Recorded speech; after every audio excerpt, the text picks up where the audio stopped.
Hello everyone, Inquisitor Vaughn here, and in today's video I want to talk to you about the Inquisition.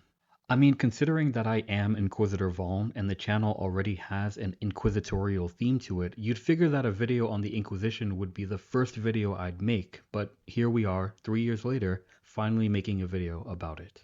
For those who don't know me, hello, I am Inquisitor Vaughn and I make videos deep diving into the lore of the 40k universe. If that's something that you're into, please like and subscribe for more content. In this video, we're going to go over briefly the history of the Inquisition, the different factions and ordos, as well as go over some 40k lore on the Inquisition that I find to be interesting. Let us begin.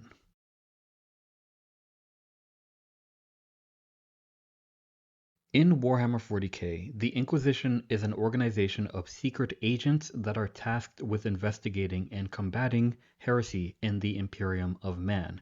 Officially speaking, the Inquisition was created by the Emperor of Mankind, but it was founded by one of the Emperor's closest companions, Malcador the Sigillite. Bram Alcador, or Malcador as he would later be known, was one of the most powerful psykers on Terra, second only to the Emperor of Mankind. He was also a perpetual like the Emperor. The two had met during the early Unification Wars when the Emperor was just another techno-barbarian warlord. In fact, it was Malcador who suggested that the Emperor take on the title of the Emperor of Mankind. Malcador was always a shadowy figure, and apparently he committed atrocities during the Old Night that are of a mysterious nature and no one knows about.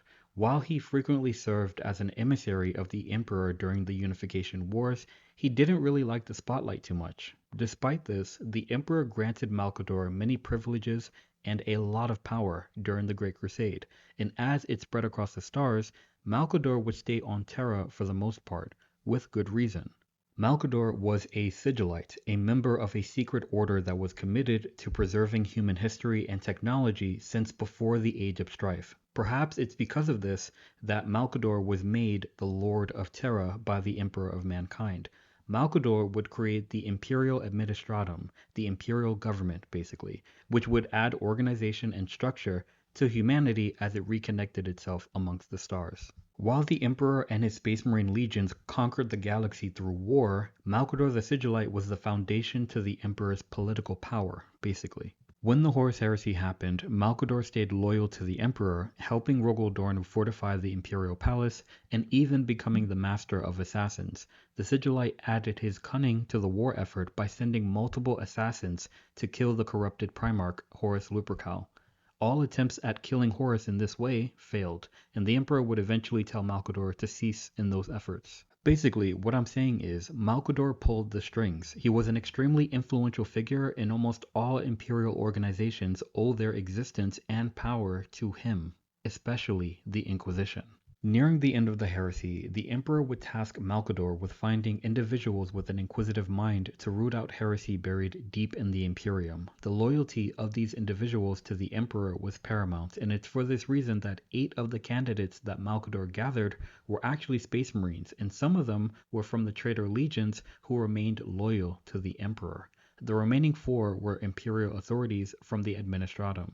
These 12 individuals would serve as the foundation for the Inquisition. The organization would bear the personal heraldry of Malcador, which would be the origin of the Inquisitorial Eye. Unfortunately, Malcador would not survive the Horus Heresy. He would power the Golden Throne with his own psychic might until the Emperor himself could be placed onto it. In the process, Malcador was immolated and burnt to death. But the structures and organizations that Malcador made would survive well into the 40th millennium, with the most powerful being that which bore his heraldry, the Inquisition.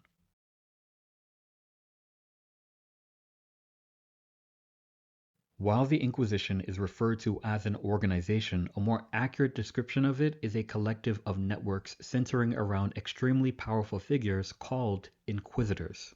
Inquisitors are special agents whose job it is to investigate cases of heresy and to wield the Imperium's resources at will to destroy those cases of heresy.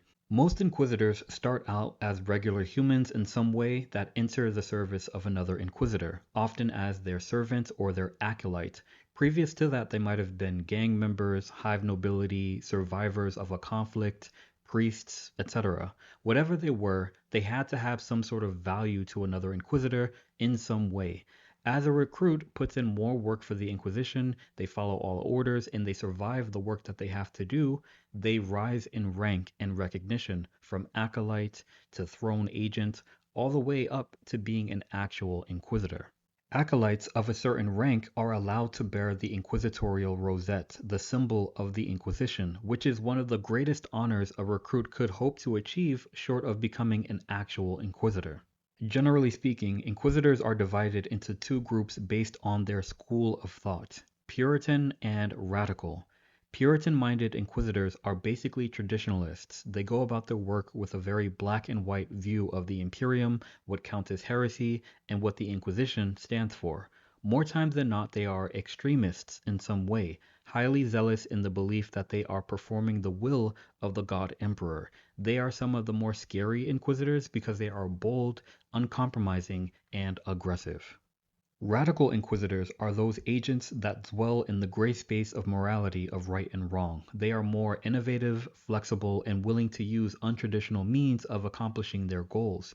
These inquisitors are generally more secretive, more subtle, and shady. Because of this, sometimes they can be seen as traitors or as dabbling in traitor ways to accomplish their goals. Besides these two groups, most inquisitors identify as members of one of the three major orders of the Inquisition, which are like branches or disciplines or focus. These three major orders are the Ordo Hereticus, the Ordo Malleus, and the Ordo Xenos. These are major orders because they have the most power, and they each have their own dedicated chamber militants or their own armies that serve them. The Ordo Hereticus are heretic hunters and focus generally on chaos cult uprisings and traitors to the Imperium. They are technically the oldest order of the Inquisition, and their chamber militant are the Adeptus Sororitas, the Sisters of Battle, and the priests of the Imperial cult. The Ordo Malleus are demon hunters and focus on demonic incursions into the Imperium of Man, while the Ordo Hereticus faces off against the product of chaos, meaning corruption within the Imperium. The Ordo Malleus confronts the source of the corruption, the powers of chaos, and their minions, the Chaos Demons. The Chamber Militant of the Ordo Malleus are the Grey Knights chapter, who officially don't exist and we know nothing about, right? Right? What was I talking about? I don't know. Anyway. Last but not least, the Ordo Xenos are the alien hunters. It's composed of inquisitors who face off against the many Xenos species that threaten the Imperium of Man. Often inquisitors in this order focus on a particular species of Xenos to attempt at eradicating them. The chamber militant of the Ordo Xenos is the Death Watch, an organization composed of space marines from various chapters combined into elite kill teams in order to combat the aliens in the 40K universe. There are other smaller and more obscure ordos of the Inquisition. To name a few, there is the Ordo Mechanum, which investigates the Adeptus Mechanicus and their technically heretical views. This is not something that I would recommend because even the Emperor tolerated the machine cult, but someone has to let the Mechanicus know that they aren't above the Inquisition's inquisitioning. It just wouldn't be me though.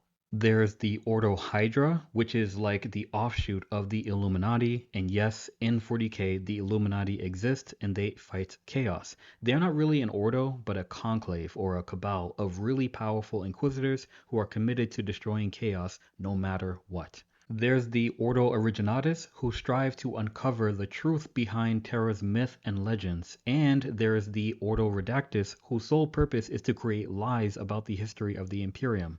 As you can imagine, these two Ordos don't like each other very much. There was also the Ordo Cronus, which investigated the possibility of time travel through the warp. Apparently, all of them have gone missing. I wonder where they are. Please, for the love of the God Emperor, Horus Lupercal is going to destroy the Imperium. You have to believe. Now, I keep saying that you should think of the Inquisition as a group of networks centered around individuals because just because two inquisitors come from the same order or have the same perspective of their work doesn't mean that they're all allies. Inquisitors fight each other and even have secret wars against each other that the rest of the Imperium knows nothing about. There's like actual beef between certain inquisitors, and it could really lead to problems for the Imperial forces caught in the middle. This is because Inquisitors are extremely powerful. Because they serve as investigators and special agents who serve the Emperor directly, they have the authority to question and interrogate anyone they suspect of heresy, and to not cooperate with them is to confirm suspicions, and no one wants to confirm the Inquisition's suspicions against them. An inquisitor can requisition anything they want from any loyal servant of the emperor, from a tank to an entire army, all the way to all of the military forces of an entire sector. Even space marines and custodes must cooperate with inquisitors. Inquisitors can literally declare exterminatus on entire solar systems, if doing so helps them in their goal against enemies of the Imperium. Because of this immense power that they have, most people don't like the Inquisition, both in the lore and in the 40K community. There are some who argue that the Inquisition has too much power, but that's because they're jealous that they're not Inquisitors. But really, though, the Inquisition does have too much power, and with power comes the ability to abuse it, which has happened many times in the lore.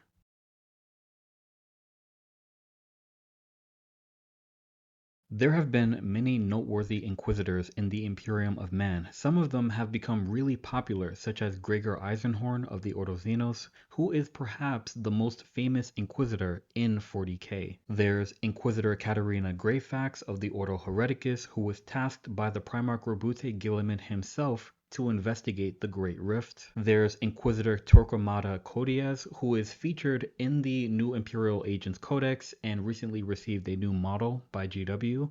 An Inquisitor of the Ordo Malleus, he is literally the definition, the embodiment of a demon hunter, and he's also the High Protector of the Formosa sector.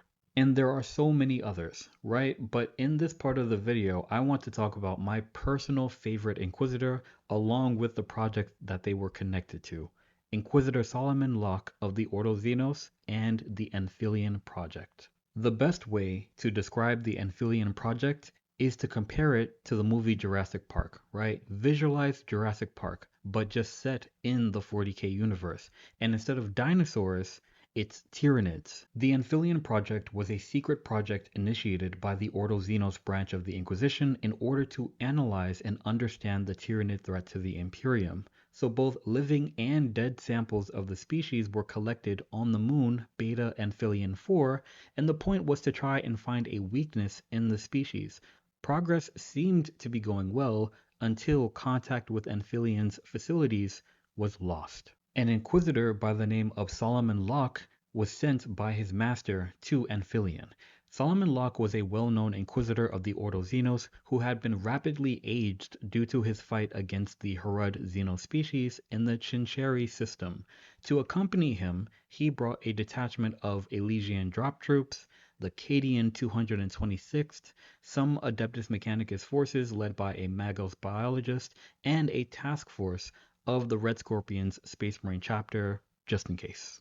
When they arrived to the moon, it was obvious that something was wrong. The command center and the three main facilities of Anphilion were all destroyed. The forces divided themselves so that they could each investigate one of the buildings because they didn't truly understand what the situation was.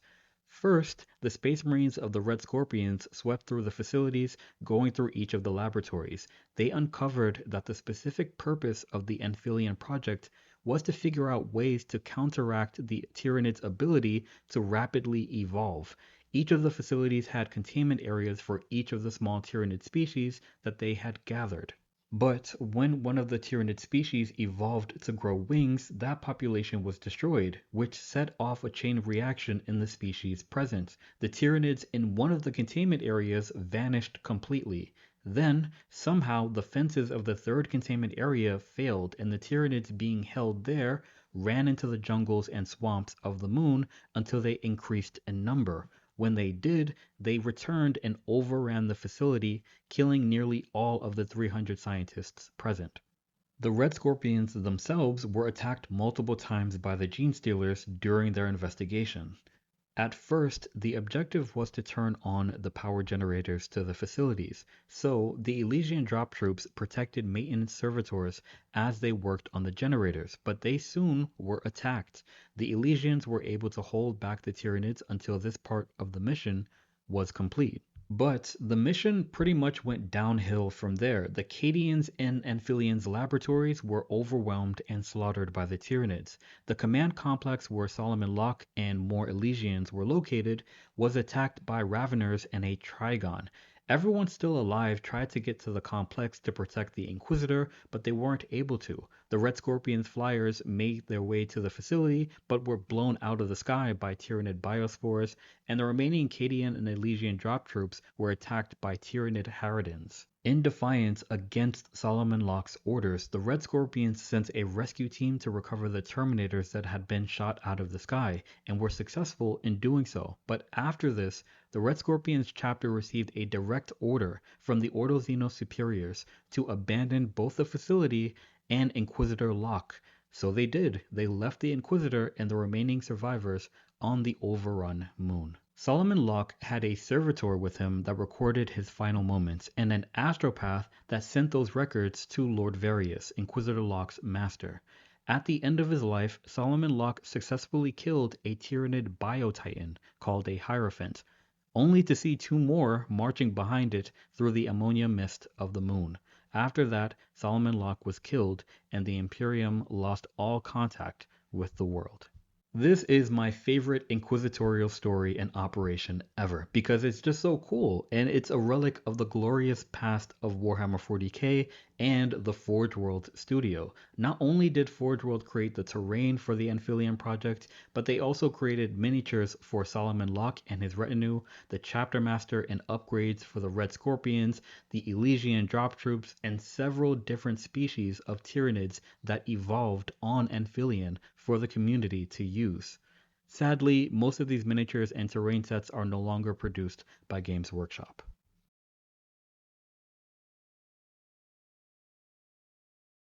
Along with playing video games centered around these characters, you can actually play Inquisitors on the tabletop. Games Workshop has dedicated an entire codex to 40k players who would want to build armies around these powerful figures. Playing the Inquisition on the table allows you to be really creative in your Inquisitor's backstory, the army that you build around them, and even the miniature itself. Playing an inquisitorial army is slightly different from other armies on the tabletop. Like I said earlier in the video, Inquisitors call on other forces to help them in their endeavors, and these forces have to help. And so, inquisitorial armies are often conglomerates of multiple different loyalist factions.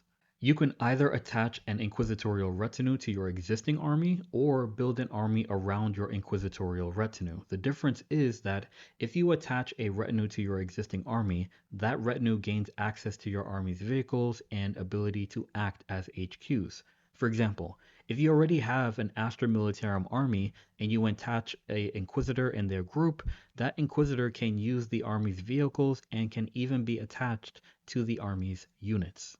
If you build your army around an Inquisitor, the whole army receives Inquisition-specific rules. You basically get access to the basic troops of the Chamber Militants of the Ordos, which is awesome. Either way, if you are clever about it, the possibilities are endless and the amount of stories you can create are just what the hobby is about. Will your Inquisitor be attached to a rogue trader crew investigating space hulks making their way into the Imperium from the Ghoul Stars? Or will your Inquisitor command a battalion of Grey Knights? Who are the Grey Knights? As they secure a warp gate into the realm of Khorne. You can pretty much make up anything. Really though, the Inquisition is awesome to play if you are a narrative player of Warhammer 40k. This channel is named after my inquisitorial character, Inquisitor Hunter Vaughn, who is a Lord Inquisitor of the Ordo Xenos and the leader of the French Conclave. I have a model for him, I have a whole retinue, each of which gives me access to those factions' armies. I have a ship, a Retribution class battleship called the Sword of Night. I have an entire sector, the Zahira sector, and all of its forces under my control, and I can call upon the Arkan Sea Wolves, Astra Militarum Regiment, the Zalupian Predators, Astra Militarum Regiment, the Mechanicus of Triplex Fall, the entirety of Battlefleet Zahira, the Void Lions Space Marine chapter, and the Deathwatch Ghost Shield, which are all armies that I collect and play on the tabletop. I've been creating stories around my character basically since I started 40K, and I've even created a second channel here on YouTube that focuses on the lore that I've made and the projects that I'm working on around the character. It's called Vaughn's Hobbying, and if you are interested, please give that channel a subscription as I'll be dropping a bunch of homebrew lore videos soon. I hope that you all enjoyed this video and that it inspires some of you to build inquisitorial armies. I think we need a few more of them in this wargaming community. If you enjoyed this video and you haven't done so already, please like and subscribe for more content, and please share this video with your hobby friends as it helps the channel grow, and I would appreciate it. Without anything else to say, Inquisitor Vaughn out. Remember, the Emperor protects and the future is successor.